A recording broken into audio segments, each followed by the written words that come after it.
Bien, completaremos la lección 1. Todavía nos falta explicar los artículos 2, 3, 4, 5, 6, 7, 8, hasta el 9. Bien, ese sería el marco normativo en torno a esta primera lección de principios y garantías. Cuando habíamos hablado de los principios, dijimos que es una visión que plasma una determinada valoración de justicia de la sociedad sobre la que se levantan las instituciones de derecho y que en un determinado momento histórico informan del contenido de las normas jurídicas de un Estado, de una sociedad. Este concepto, entiendo, lo han tomado en cuenta, además de que se transcribió a la pizarra, tiene una identidad distinta a la de garantía. De la garantía habíamos también dado un reporte conceptual que decía que la garantía es el adelgazamiento político e institucional de un principio para su aplicación inmediata al caso concreto. Entonces, en esa primera lección habíamos desarrollado y explicado minuciosamente el artículo 1 con los numerales que también están numerálivos del 1 al 16. 17.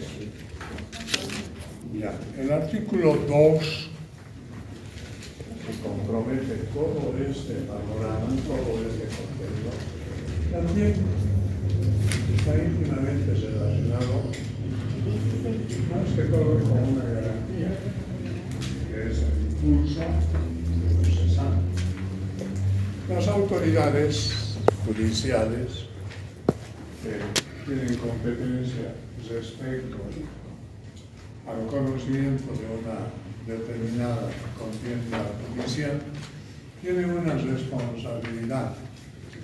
O sea, la responsabilidad que la norma establece primero compromete al juez y desde luego también compromete a las partes. ¿Cuál es? La de emplear todos aquellos mecanismos medios para que los procesos judiciales se desenvuelvan, se desplacen sin ningún tipo de interrupciones hasta llegar a su conclusión. De manera casi lógica, dado el imperio del sentido común, dijimos que los procesos judiciales concluyen con una sentencia.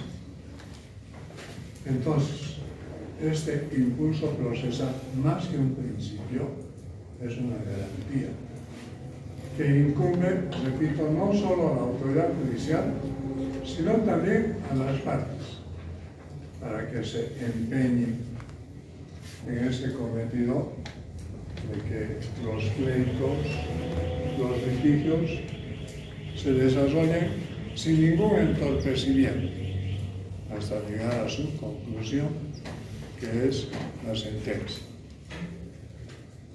Adelanto que esta garantía del impulso procesal, como una, más que todo, responsabilidad, está prevista en una disposición ulterior que la vamos a estudiar. Compromete el contenido de potestades, obligaciones y responsabilidades de los jueces. Estas potestades, estas obligaciones y estas responsabilidades del juez se encuentran expresamente consagradas en los artículos 24, 25 y 26, que repito, lo vamos a estudiar en un otro contenido.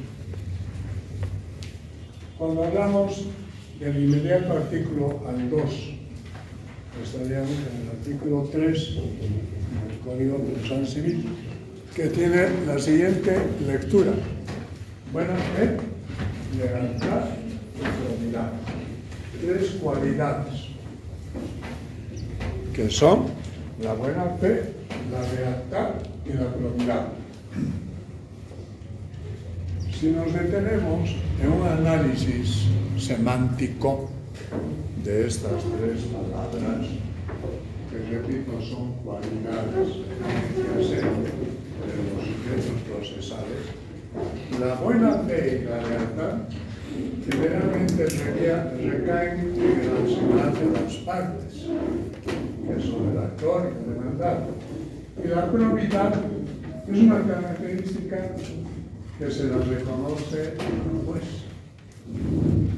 Es decir, también bajo las espaldas del juez está esta responsabilidad para que las partes, durante el desarrollo de un proceso, actúen con buena fe y lealtad. Y, desde luego, la probidad es un compromiso que se le reconoce a la autoridad judicial. Cuando se dice buena fe y lealtad procesal, más que todo esto se traduce de manera objetiva en las primeras actuaciones procesales de los contribuyentes. Cuando se interpone una demanda, que es el acto jurídico procesal, por el que comienza una contienda judicial, que lo habíamos explicado en la clase pasada. Dijimos que los procesos nunca comienzan de oficio. Los procesos judiciales siempre van a comenzar a instancia de parte interesada. Y la parte interesada que va a promover el nacimiento de un litigio es el demandante. ¿Y cómo? Se va a disponer el nacimiento de un proceso que le corresponde al actor o demandante a través de la reducción de una demanda. La demanda tiene que llenar los requisitos de forma y contenido que están previstos en un artículo posterior, que también lo vamos a estudiar más adelante.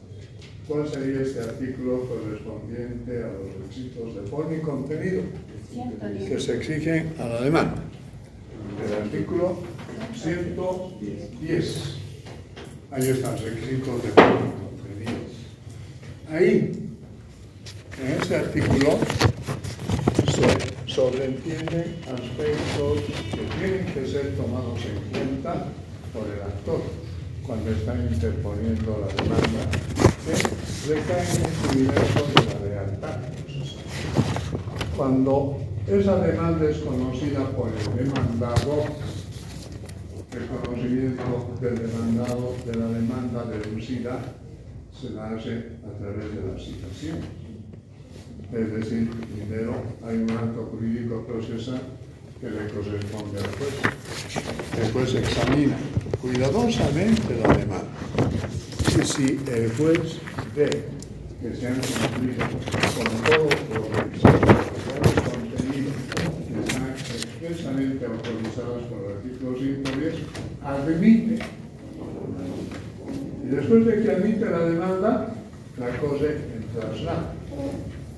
Esta palabra correr en traslado significa que esa demanda, repito, tiene que ser conocida por quién, para el demandado. ¿Para qué? Para que asuma su defensa.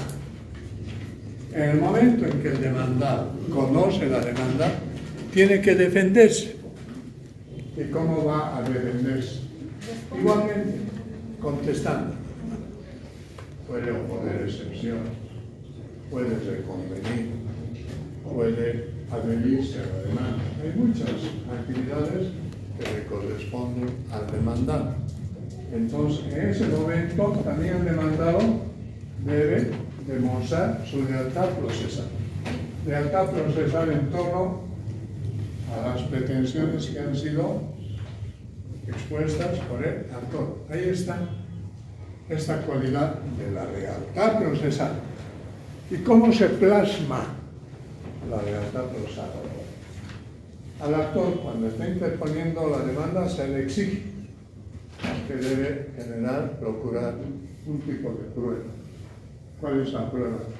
Que el demandante debe acompañar a su demanda. ¿Recuerdan esa explicación que se hizo en una clase pasada? Ahí está la configuración de la lealtad. El actor, cuando está interponiendo su demanda, debe, no estoy diciendo puede, debe acompañar la prueba documental. Ahí está la lealtad procesal. Es una especie de aviso que se le hace al demandado sobre las pruebas documentales que tiene el actor para decirle, no estoy escondiendo pruebas. Aquí están, estas son las pruebas documentales que fundamentan mi pretensión. El demandado, cuando contesta la demanda, igualmente cumple con esa, más que principio, con esa garantía de la lealtad procesal. Acompaña también de su parte prueba documental. Ahí, de manera recíproca, y quizás bajo unas reglas de la simultaneidad, se configura esta garantía de la lealtad procesal. La buena fe, que también, más que principio, es una garantía, incumbe por igual al actor y al demandado. ¿Y cómo se traduce esa buena fe? En el conocimiento cierto de los hechos y el entender racional del derecho. Repito, ¿cómo se configura esta garantía de la buena fe? En el conocimiento cierto de los hechos y el entender racional del derecho, que lo tenemos previsto en el artículo 3. ¿Quién, si no, el actor y el demandado tienen la posesión de los hechos? La posesión, el conocimiento de los hechos, no le corresponde al juez. El juez no conoce los hechos que han motivado ese conflicto. Lo que al juez se le exige, y eso también lo habíamos explicado en la clase pasada, es el Julia Novi Curia, que se lo he explicado, es un principio, Julia Novi Curia, que tiene la siguiente lectura. El juez, en mérito a este principio del Julia Novi Curia, es conocedor, es versato del derecho. Porque si el juez fuera ignorante en el derecho, ¿qué sentido tendría su participación en un litigio? Tiene que ser conocedor del derecho. ¿Para qué? Para que resuelva el caso controvertido cuando esté pronunciando sentencia. Repito, bajo ese principio del Julia Novi Curia, a las partes, al actor y al demandador, se les puede excusar, se les puede disculpar la ignorancia del derecho. Pero aquí no se les disculpa. La ignorancia del derecho es al juez. Porque el derecho resuelve la contienda pronunciando ¿qué? Una sentencia. Y en la sentencia debe aplicar el derecho. ¿Qué tipo de derecho? También lo hemos explicado. El derecho es sustantivo, que se encuentra en el Código Civil. Porque las normas, los artículos que tenemos consagrados en nuestra herramienta de trabajo no determinan derecho. Solamente son artículos dispuestos para la buena marcha de una contienda judicial respecto a las fases, las etapas, a las modalidades que se exigen a las contiendas judiciales. El derecho no está en el Código Procesal Civil. El derecho, repito, se encuentra en el Código Sustantivo. Ahí está la exigencia que se le hace al juez de conocer el derecho. porque pues conociendo la disputa que se genera entre las novias demandado y el mérito a las pruebas que se generen por los contendientes. Por eso el conocimiento cierto de los hechos a quién corresponde a la noria demandada. En base a las pruebas que aporten, después aplica. Sustrae del Código Civil una norma, que es el derecho subjetivo. Así se dice por la doctrina. Derecho subjetivo. Y lo aplica a su sentencia. Ahí ese derecho subjetivo sufre un proceso de transformación.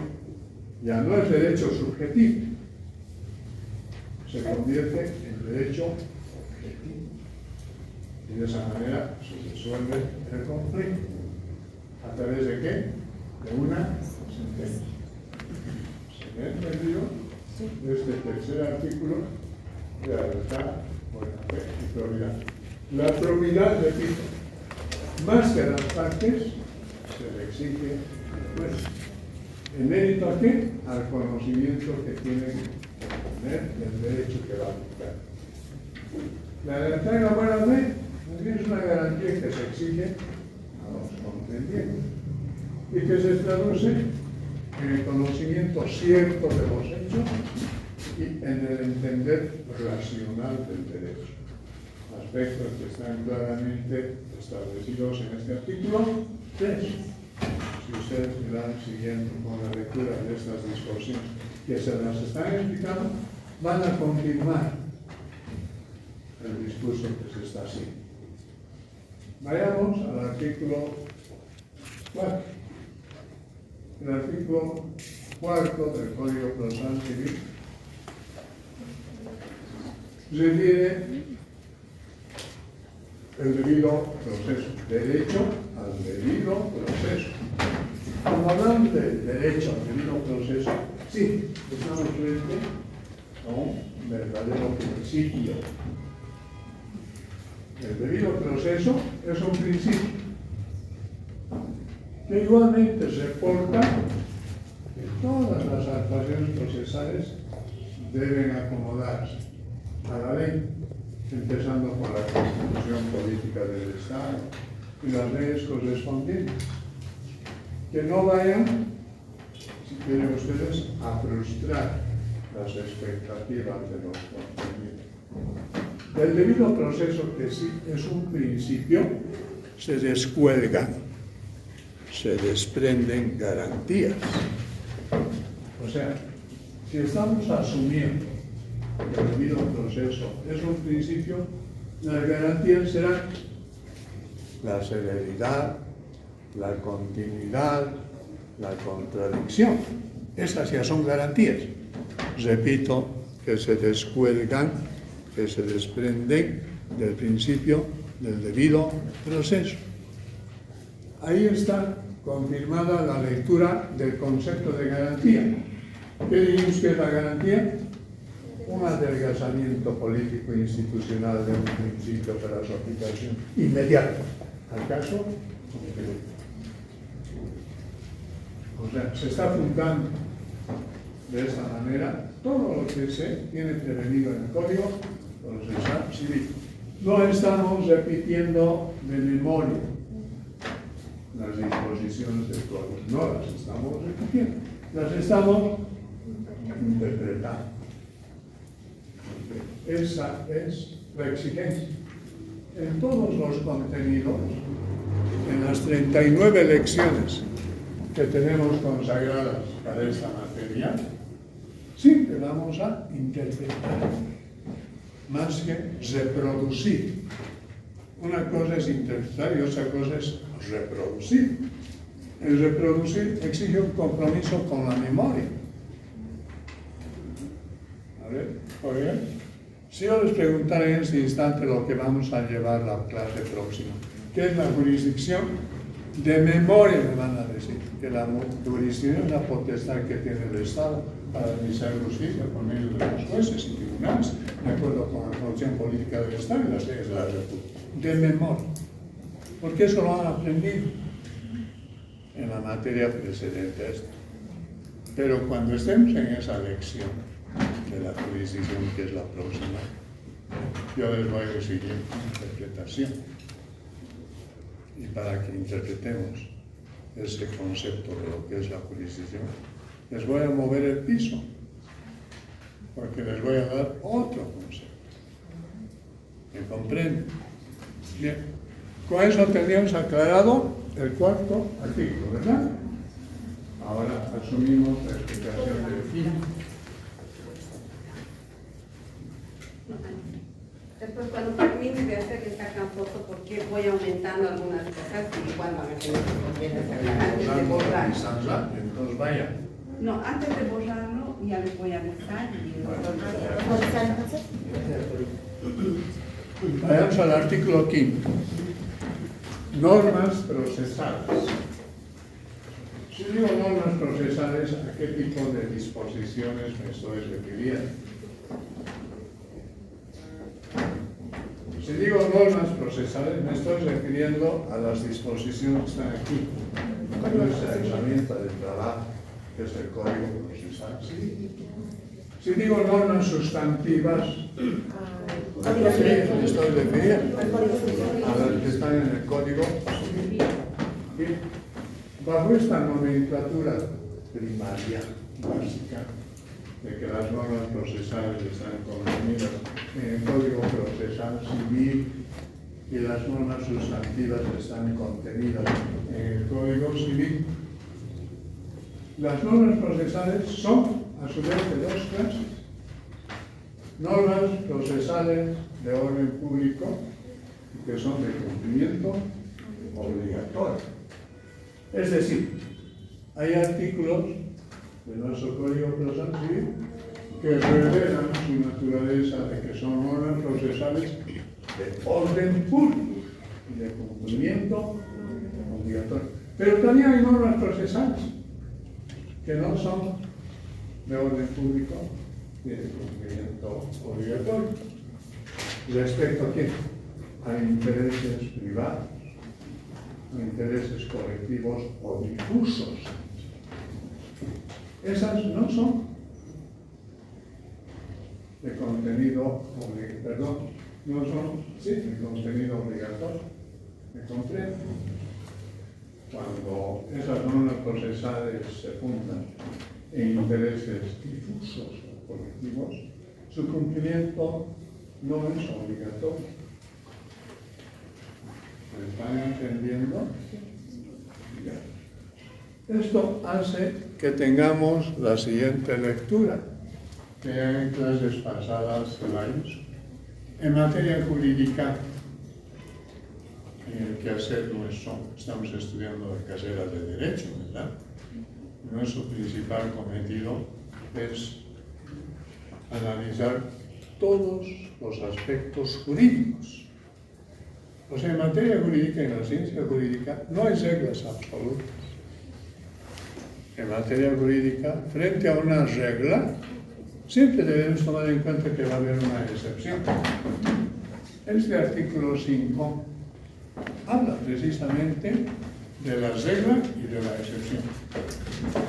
Habla de la regla cuando dice que las normas procesales son de orden público y de cumplimiento obligatorio. Y emerge la excepción. Sin embargo, habrá algunas otras normas que, siendo procesales, no son de cumplimiento obligatorio. Son aquellas que defienden intereses particulares, colectivos o difusos. Regla y excepción. ¿Sí? Y esto es permanente en el análisis de nuestro Código Procesal Civil. Es permanente. Siempre vamos a estar tropezando con esto de la regla y la excepción. La clara muestra de este discurso en este artículo 15, ¿no? Sí. ¿Se me ha comprendido? Ya. Abordamos el análisis del inmediato artículo que es el interpretación. La interpretación, porque estamos una y otra vez exigiendo interpretación.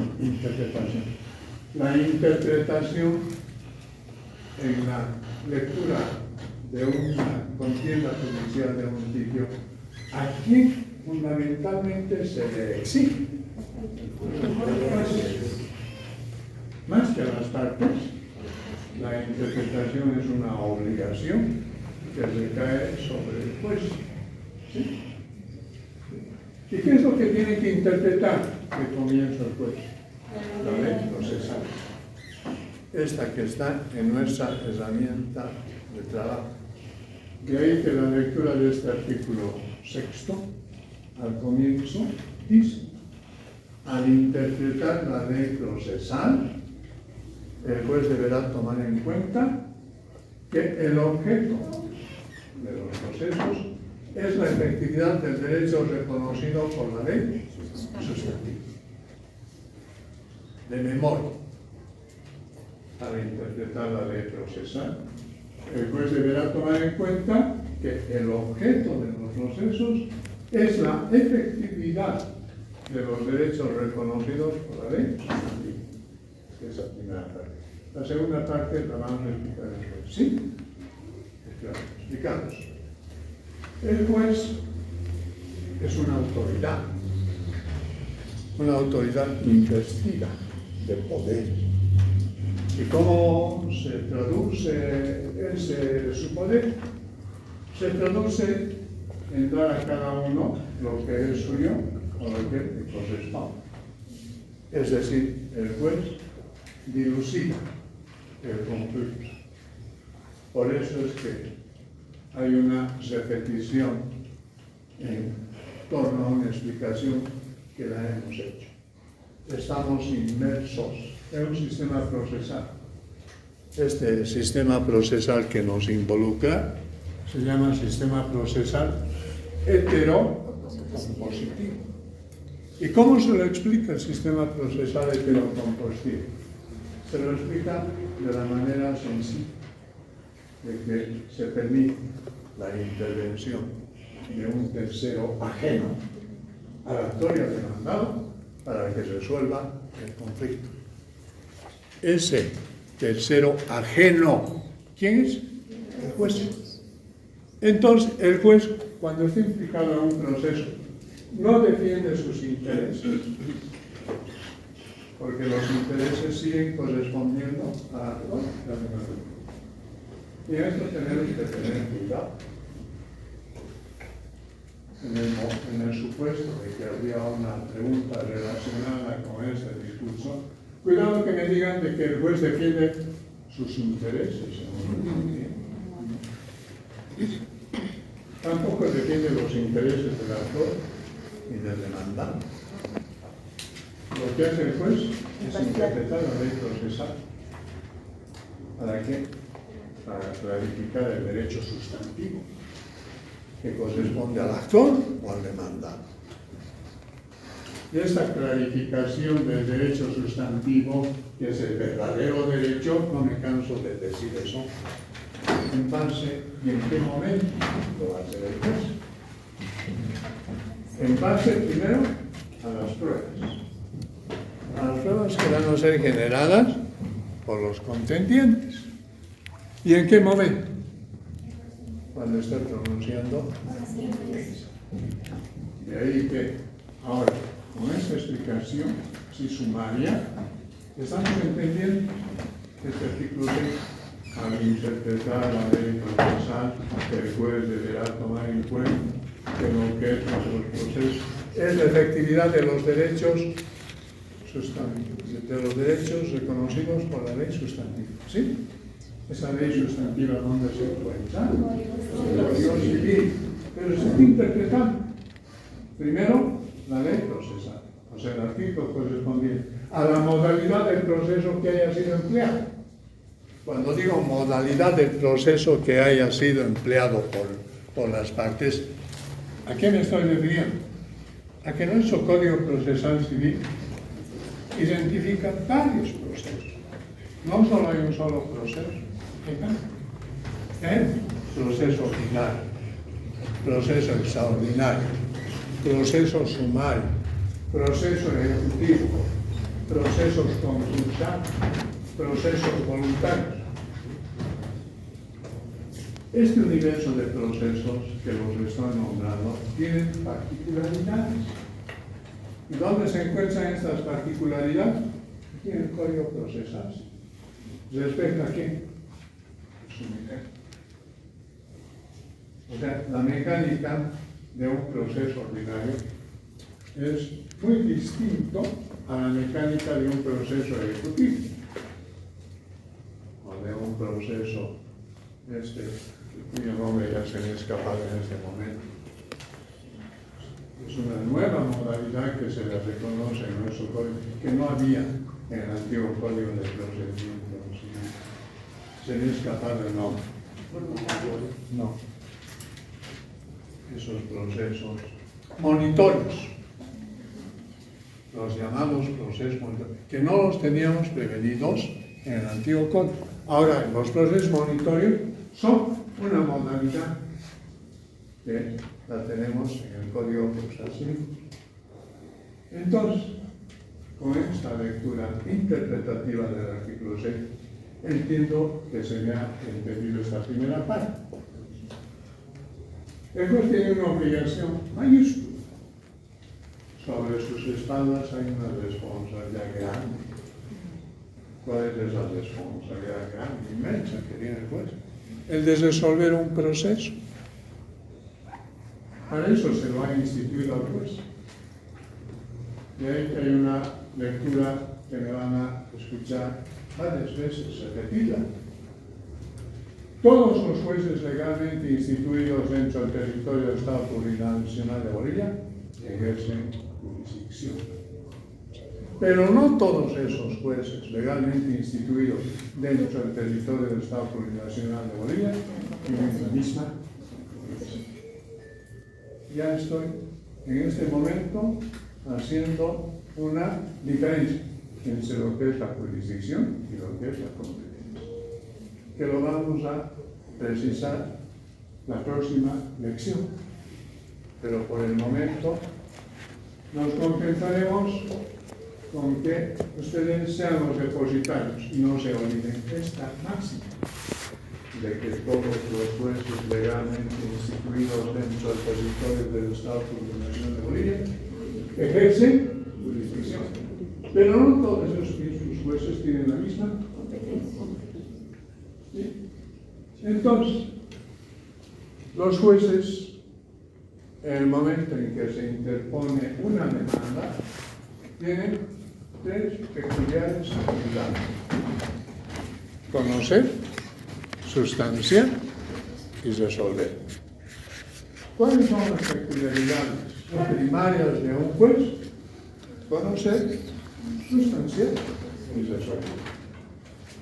Nunca se olvide. Conocer, sustanciar y resolver son las actividades básicas. Si se interpone una demanda, esa demanda establece el nacimiento de ¿qué? De una contienda judicial. La interposición de una demanda determina el nacimiento de un litigio. ¿Bajo qué principio? Que también ya hemos estudiado la clase pasada. Cuando se dice de que un proceso comienza con la interposición de una demanda a petición de parte interesada, ¿qué principio? Dispositivo. Principio dispositivo. Nunca se olvida. Porque los jueces no pueden comenzar un proceso. A los jueces no se les ha permitido comenzar un proceso. Los procesos, los litigios, los créditos comienzan siempre a instancia de parte interesada. ¿Y quién es la parte interesada que va a promover el nacimiento de una contienda judicial? El demandante, el actor. ¿Interponiendo qué? Una demanda. Ahí está el principio positivo. ¿Sí? Se desarrolla el proceso después de que se ha planteado la demanda. A través de todas las fases que las vamos a ir estudiando en las siguientes lecciones. O sea, por el momento nos contentaremos con esta lectura de que el proceso se va desarrollando hasta llegar al momento de su culminación. Como culmina un proceso, en el momento en que el juez pronuncia una sentencia, ¿cómo la pronuncia? Ya lo hemos explicado varias veces. Aplicando el derecho, el sustantivo, ¿sí? ¿Sí? En esa labor intelectual, porque este es un trabajo intelectual que desarrolla el juez. Entonces está para la sentencia. Y el juez advierte que no hay una norma, que no hay una ley concreta para que resuelva el caso. No hay. O la ley que existe, esa norma sustantiva, es insuficiente. O esa ley es ambigua. Estos tres aspectos que los estoy nombrando serán pretexto para que el juez diga, bueno, no he encontrado una norma, una ley sustantiva. O la ley que existe es insuficiente, pues a mí no voy a callar, no voy a pronunciar sentencia. Será pretexto. No. En estos tres casos que los estoy poniendo en evidencia, el juez debe pronunciar sentencia. No estoy diciendo puede, debe pronunciar sentencia. ¿Y cómo va a pronunciar sentencia? Aplicando las reglas que han sido previstas a casos análogos.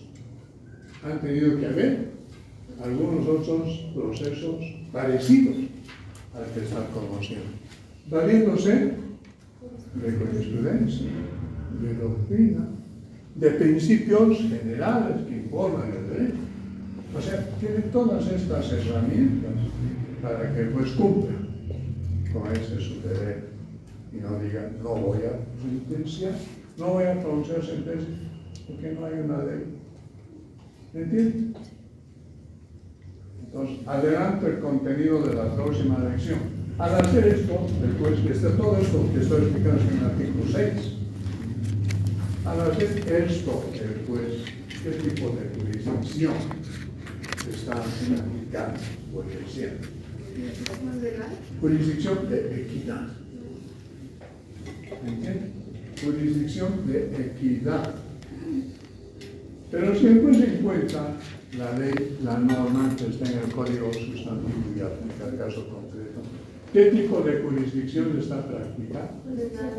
Jurisdicción legal. Porque está la norma, está la ley ya establecida. ¿Dónde? En el código sustantivo. Lo único que hace el juez es, ¿entiende? Identificar esa ley, ese artículo, y lo aplica al caso concreto y emite sentencia. Esa se llama jurisdicción legal, que establece una norma preestablecida, una ley preestablecida. ¿Dónde? En el Código Civil. Aquí el trabajo ya ha sido desarrollado, porque todas esas normas que están en el Código Civil son trabajos elaborados, hechos, realizados ¿por quién? Por la Asamblea Legislativa Plurinacional. La Asamblea Legislativa Plurinacional tiene una función, la de elaborar leyes. ¿Me entiendes? Pero si no hay una norma, vuelvo a lo que anteriormente estaba expresando, ¿quién elabora la ley? ¿A quién se le consigna esa responsabilidad de elaborar leyes? De ahí que hay varios textos que informan sobre eso, que parecería un atrevimiento. Alguna vez cuando converso con colegas, con docentes de la materia, y les digo, pues también crea derecho, ¿no? Entonces, me dicen, pues no crea derecho, yo digo, sí crea derecho. En estos casos se crea derecho. ¿Me entienden? Y la jurisdicción que aplica es de equidad, no es una jurisdicción legal. Todo esto lo tenemos, no es que sea invento de quienes están mal, no es invento, ya lo tenemos previsto en el artículo 6, que quizás de manera un poco más lógica, racional y extendida, la teníamos prevista esta situación en el antiguo Código de Procedimiento Civil, que era el artículo 1 del antiguo Código de Procedimiento Civil. Pero ahora lo tenemos repetido en el 6, pero de manera se apretadamente resumida. ¿Se ha entendido? Sí. Bien. O sea, estamos ahora prontos a explicar el inmediato artículo que es el sí. Doctor, ¿qué le saqué foto? ¿Ya? Ahora.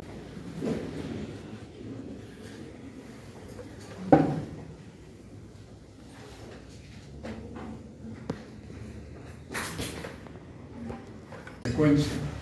En la duda, ¿cuál es la palabra que falta? En la duda, abstente. Si hay duda, es mejor abstenerse. Si hay dudas respecto a la inculpabilidad de una persona que ha cometido un delito, ya sé, pues.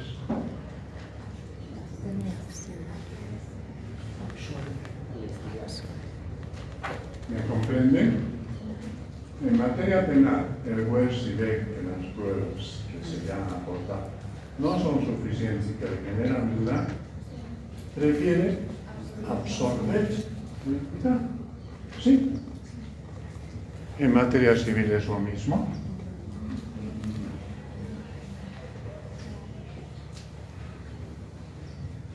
En materia civil no es lo mismo. ¿Por qué? Porque hay un principio que lo hemos estudiado en la clase pasada. Y ahí está la respuesta. La clase pasada empezamos con nuestros contenidos explicando la lección 1, ¿verdad? Y vimos el proceso civil se sustenta en los siguientes, sí, creo que más o menos esa es la lectura. Y ahí hay después una serie de apartados en números arábicos. A ver, remóntense a 16, eso. El número 16, ¿qué dice? Ah, ahí sí. ¿Qué dice? No dice verdad formal. ¿Verdad? Material. Entonces, si se les pregunta, en el proceso civil, ¿qué prevalece? ¿La verdad material o la verdad formal? ¿Cuál será la respuesta? La verdad material, no la formal. La verdad formal es más atributo del proceso penal. Al extremo de que mérita este numeral 16, ¿es, no? Sí. Al extremo de que en base a este numeral 16 de verdad material, al juez en un proceso civil se le faculta que por iniciativa suya vaya generando pruebas. Si no me entienden, me van a decir, repito, en base a la lectura de este numeral 16, que es verdad material, al juez, inclusive en los procesos civiles, se le faculta para que en su propia iniciativa genere pruebas. Vayamos. Hay un artículo que lo vamos, sigue. Doctor, en la anterior clase no nos explicó la verdad material. Sí, porque está ahora más Sí. Pero ahora lo estoy explicando. ¿Verdad? A ver, se me ha perdido el libro. Estamos en la verdad material. Sí. Hay un artículo que lo vamos a estudiar en una lección posterior. Carga de la prueba. Ese artículo tiene esta identidad. Carga de la prueba. Y la prueba dice, incumbe por igual al actor y al demandante. No obstante, ahí está el código de los acciones. No obstante, si no hay prueba suficiente, el juez de oficio puede disponer la realización de actividades probatorias, como el de llamar a un testigo que no habría declarado, como el de señalar de oficio inspecciones o reconstrucciones. ¿Con qué finalidad todo eso? Con la finalidad de que el juez conozca la verdad de lo sucedido. Y esa verdad de lo sucedido subyace en la verdad material, no formal, que es la que compromete a los jueces en materia penal. La verdad formal compromete a los jueces en materia penal. En la duda,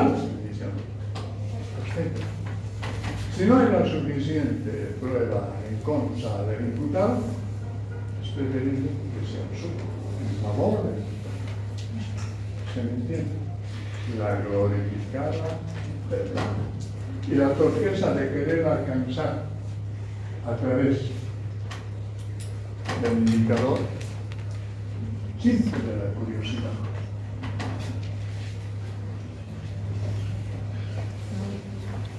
Ahora, los gritos septatónicos o septanósicos del conocimiento. Aquí hay dos palabras. Hay dos palabras que están implicadas en neologismo. Seguramente nunca lo han escuchado. Septa, siete. La verdad en materia jurídica no es sino la composición a veces musical. Los músicos, los grandes músicos de la historia, han compuesto célebres melodías utilizando la escala septatónica. ¿Cuál es la escala septatónica en el repertorio musical? ¿Cuál es? Do, re, mi, fa, sol, la, si. ¿Sí? Conocimiento musical. Septanósico. 7. Respecto a qué. El conocimiento. ¿Y cuáles son esas 7 escalas septanósicas? ¿Qué? ¿Quién? ¿Cuándo? ¿Dónde? ¿Cómo? ¿Por qué? ¿Y para qué? ¿Quién, cómo, cuándo? ¿Qué? El tema. ¿Quién? Los que están implicados. ¿Cuándo? ¿Quién? ¿Dónde? Lugar. ¿Cómo? Modalidad. ¿Por qué? Naturaleza. ¿Para qué? La finalidad. ¿Están entendiendo?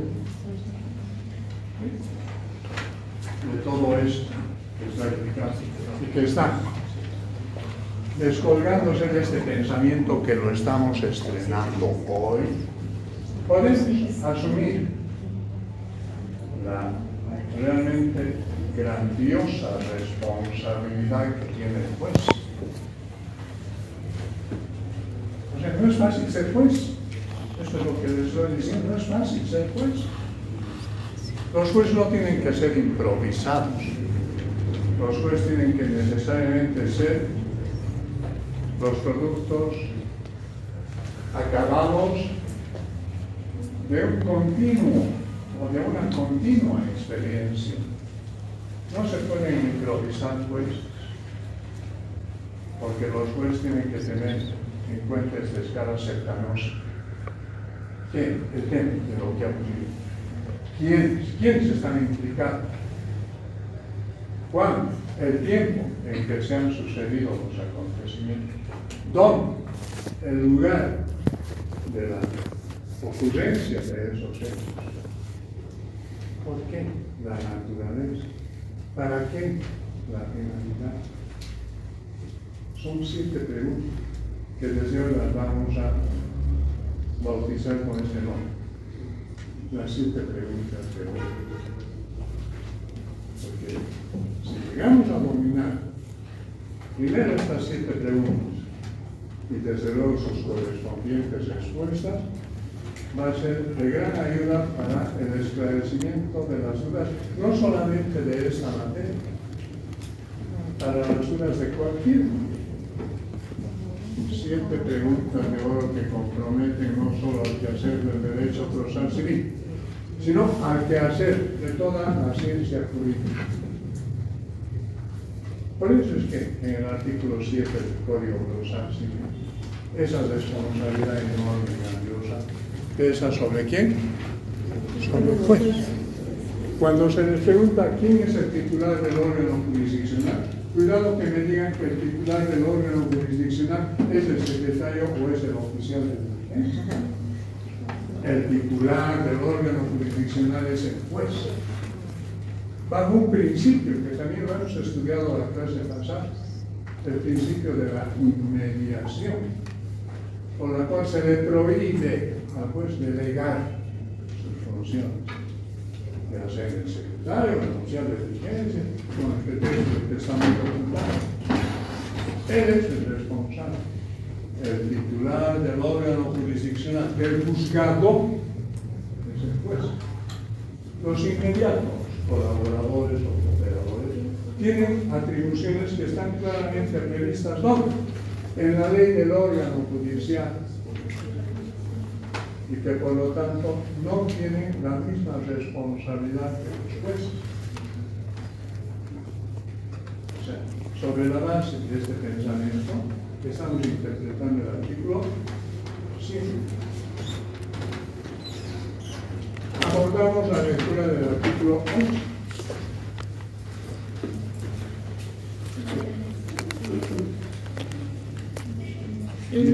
Independiente. Todo va correlacionado. No hay disposiciones que estén totalmente aisladas unas de otras. Todas las disposiciones que las tenemos previstas en el Código Procesal Civil están vinculadas, están encadenadas. Si hay una responsabilidad tan enorme para el juez, eso tiene que tener independencia. Independencia en esa función. Esta independencia es funcional. No depende de nadie. Solo se haya sometido el juez a la ley. Solo el juez se haya sometido a la Constitución Política del Estado.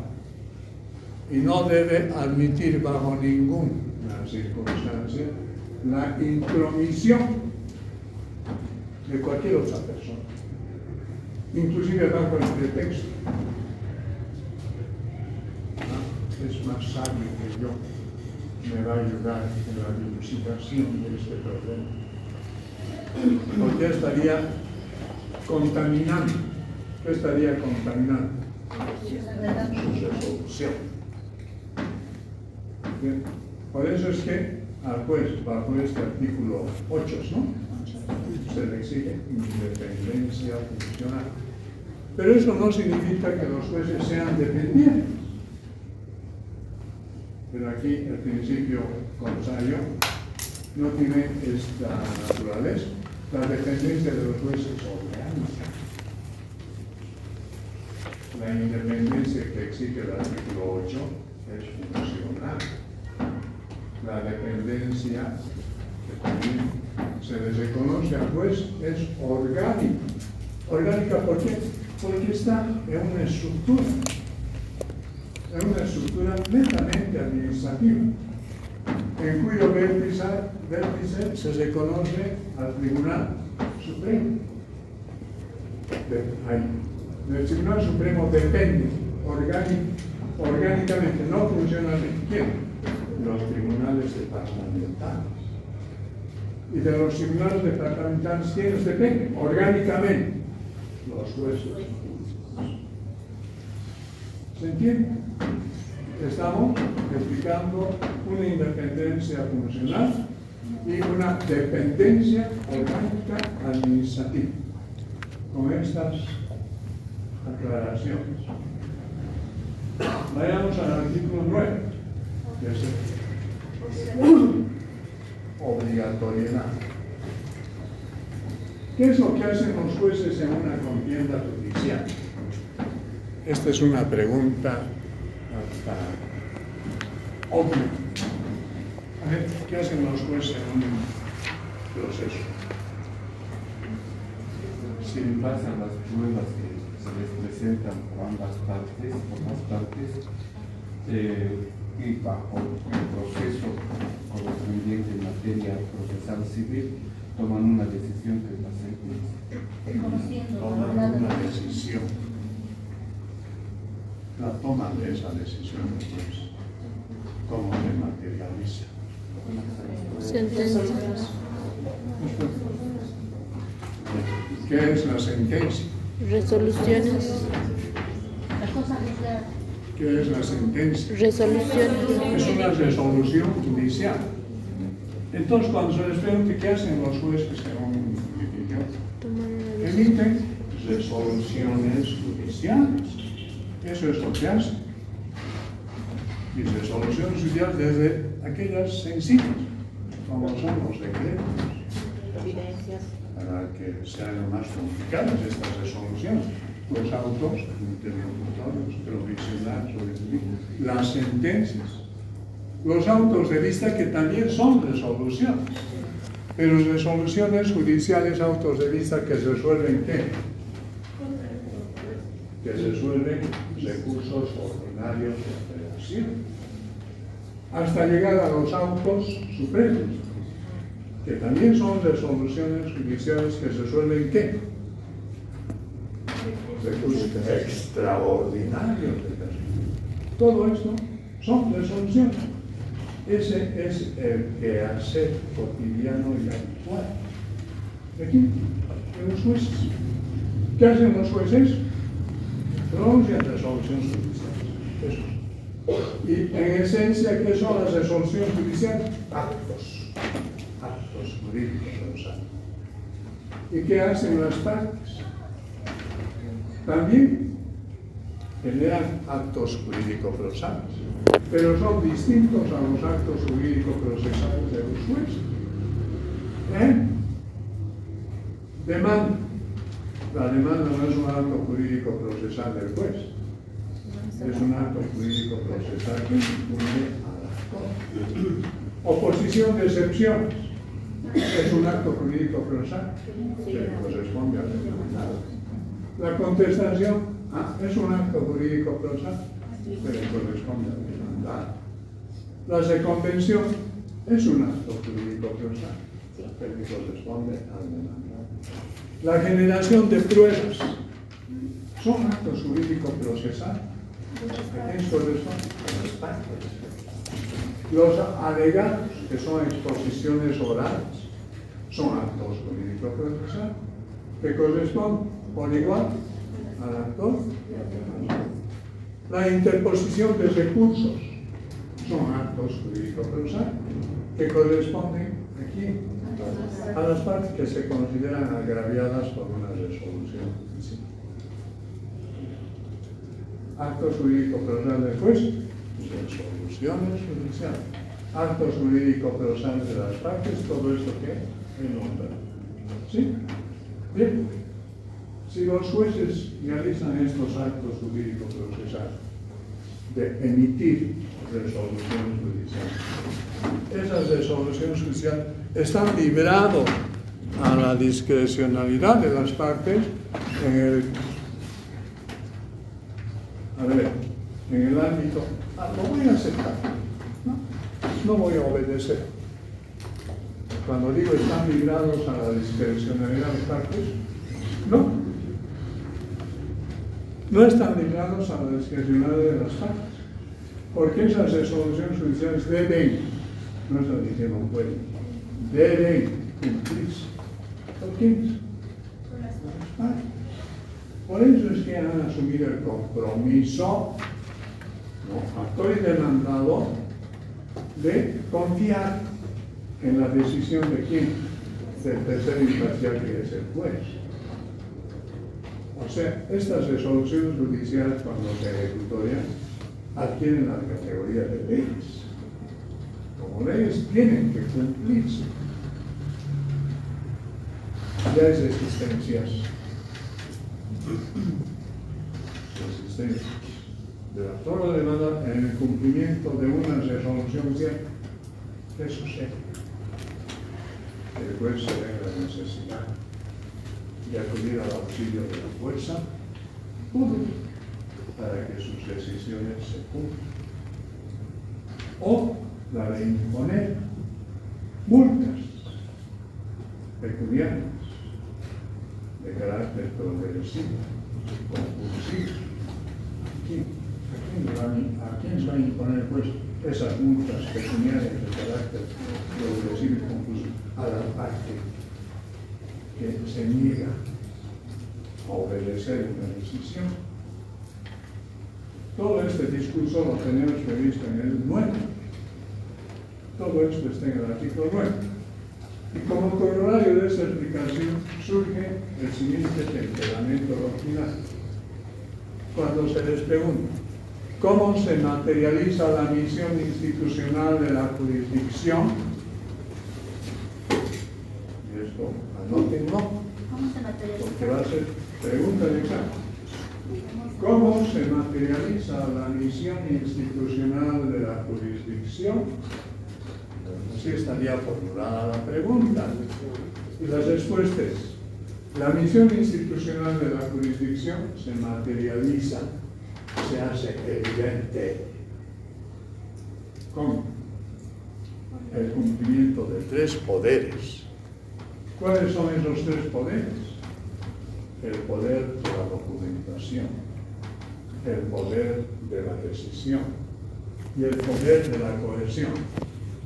El primer poder de la documentación, ¿a quién corresponde? A la autoridad demandada. ¿Y cómo? Por la aportación de pruebas, no solamente pruebas documentadas, por todo el universo de pruebas, y las tenemos previstas estas pruebas en el Código Procesal Civil. Prueba documental, testifical, pericial, inspecciones de construcción, prueba por informe, presunción, todo eso. ¿Entiende? Ese poder de la documentación no solo implica prueba literal, sino todo el universo de pruebas que lo tenemos consagrado en el Código Procesal Civil, que incumbe aquí a la autoridad demandada. Y el poder de la decisión, ese poder es de exclusividad del juez. ¿Y cómo? Se hace evidente por la emisión de resoluciones judiciales, decretos, lo que hemos dicho, autos, sentencias, autos de vista, autos. Y el poder de la coerción, ¿a quién corresponde? A la fuerza pública. ¿Cuándo? Cuando no cumplan con una decisión del presidente. Esto está todo revelado en este artículo 9. Y con eso hemos concluido.